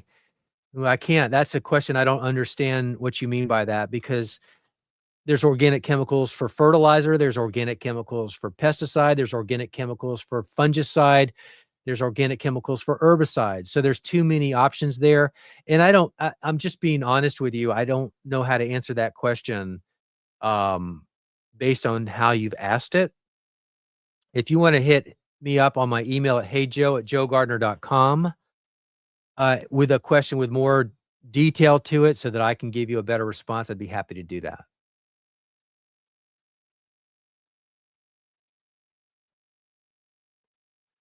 Uh, I used to make leaf mold. I used to make my own leaf mold. I made a lot of it. And then I started learning more about why leaving the leaves intact and not shredding them up is how I would want to go forward. Although I love my leaf mold and I use it as mulch and I use it as inputs in my soil mix and for my native plant seed sowing and my propagation. I love it. But now I don't shred leaves. I used to do it a lot. I don't have time to go into that story. But the reason I don't do that now is I've been able to find a source, a landscaper that is part of his normal practice, part of his fall jobs with his clients is to get their leaves up. And his process, they go into a leaf shredder, a big commercial leaf shredder that goes into a giant trailer, and then he takes them to the dump. I'm able to intercept him, and rather than taking them to the dump and wasting them there, I can get them dumped on my property, and that's what I use. So I don't have to be involved in the leaf collection or the shredding process, but I still get the benefit of the output. 2 o'clock, and I've got just a few more questions. They've morphed on me. I'm going to go fast. And what I'm going to do now is I'm going to skip over a few to get to maybe some questions that would be really relevant. And then I'm going to call it here because that's going to be a long time for this video to be processed. So seed starting. When do you turn on the fan? And I'm going to go faster when I can. I turn on the fan from the moment I have sites of germination, because you need that air flowing, because the seedlings are vulnerable to damping off right away. So you want that air circulation going, and then you can leave that fan going as long as you want after that, but at least for 2 weeks into the germination process. You don't need a high speed. I put mine on low, but my fans are close to the seedlings, and but you just need movement of air, and air moves at even the slightest speed, so you don't need to blow up your electric bill. And I would if you're going to use a fan, I would use them 24/7, because don't give the fungus an opportunity to take hold because there was no air circulation. You need to keep it going. With the wind strip trays, do you only fill the planting cell and leave the small squares empty? If so, do you have any tricks for getting the seed starting mix only in the cells? Easy, easy, easy. I don't leave them in the squares. What I do is I just bang. Once I fill the seed tray, I bang it onto something hard, and then the empty square or the squares vacate. And then also, you're going to find that the cells compress a little bit too, and then you would backfill more. So you're probably going to do that process 2 or 3 times. Just repeat until the squares are empty and the cells are full, and that will be when you know you're done. That is a 72 soil blocker. It is impressive. It's a solid piece of well-built equipment. I love it. I just love it. I wanna get another one, but I can't really justify why I would need another one because I'm only doing one at a time right now, even though I'm doing 4,000 seedlings, but I love the process, and so, yeah, it's a great piece of equipment.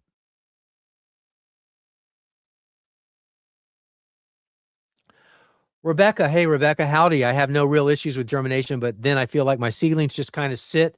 Do you feed your seedlings? If so, with what? I'm using a high quality potting mix for seedlings, and they tend to do sit a lot of times, either because, they've gotten to the point where they need to be transplanted, or there isn't any nutrient and maybe there's too much water. They'll tend to sit that way. Sometimes water can work in both directions. Um, but anyway, to your question about do I use any fertilizer? Occasionally I do while they're still in the cells before they get planted outside, but I usually wait until the bump up time, which for me is about 4 weeks into the germination process, when the embryo has, used up all its built-in nutrients, the fats, carbohydrates, and proteins. And now, because the soil mix really didn't have any nutrients in it, it is probably ready for something. Now, there have been many years where I haven't done anything for the entire process where they're inside, and then they get their nutrients once they get planted outside in the garden with the organic matter, like the compost, and then they take off. And so they've kind of just sat there and somewhat stalled until that time, and then they take off. But if you wanted to try to get them out of their sitting there stage, you could use something at a diluted or light strength version to start well into their seedling phase. And for me, that would be 3 to 4 weeks in. I like 4 weeks because it's easy to remember. And then try a half version before you go full strength, and that ought to wake them up a little bit. Is the Spider Farmer 1000 or 600 a better grow light for seed starting on a 4-foot shelf? I would go with the 600 because 1000 is quite powerful. They're LED lights. 1000 is more than you need.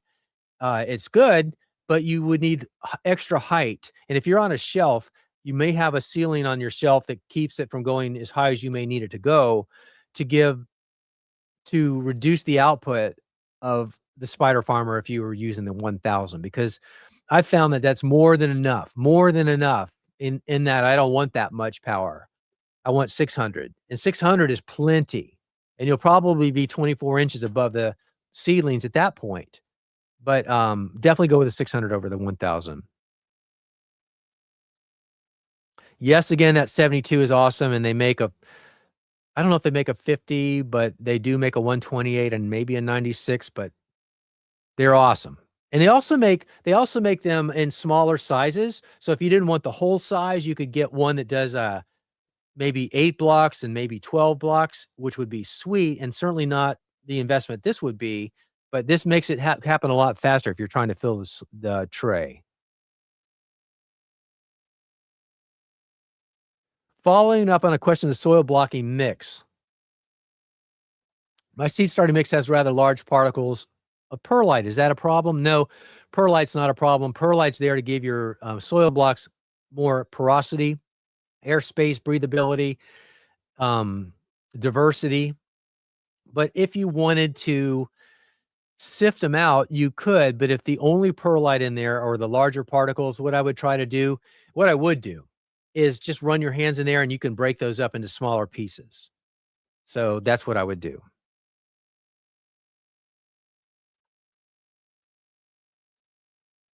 Oh, good point, Bruce. On the organic seeds, you try to get yours from Seed Savers Exchange. Not all of their seeds are organic, however. This is true, and you're going to have to go on the good faith of the provider of the seeds that sent them to Seed Savers that they were organic. But if somebody's involved with Seed Savers, they know what they're doing, and if they say they're organic, you can probably rely on the fact that they are.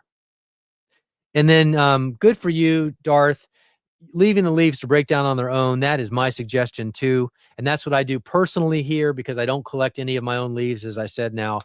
And so that's a strong way to finish. I recommend everybody leave the leaves where in place where they are to break down on their own, or you could relocate them. Don't go too deep with the piles because there's a lot of overwintering beneficial insects and other organisms such as frogs and lizards and fireflies that are living in that overwinter, and we need to keep them safe.